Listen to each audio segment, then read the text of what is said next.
have a majority of the vote.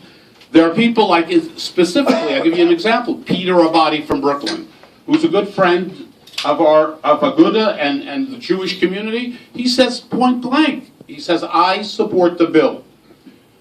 Now, what do we do? We have basically this week and 3 more weeks, and this is really when things get done. And let me tell you what needs to be done, what I think needs to be done. You know, you got to set up a war room, literally. You got to pick the people, and by the way, not just Agudath. If you do it by yourself, we're not going to succeed.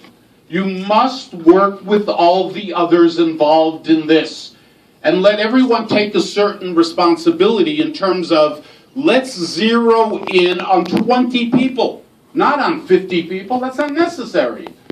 There are people, as was pointed out by my colleagues, there are people who are not going to support this bill regardless. If God comes down and tells them to support it, it won't matter. Forget about them. And I think we have a good idea of who they are.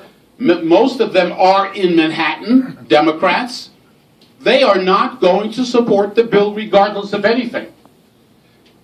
Okay? So we must, Agudath has to take a group of people. Not the people who already support the bill, clearly. Not going to the same people again, but again, putting on that wall.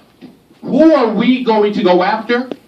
With people meeting with those people, explaining to those people. You know, some of the arguments that have been made are ludicrous, they're ridiculous, they're dishonest.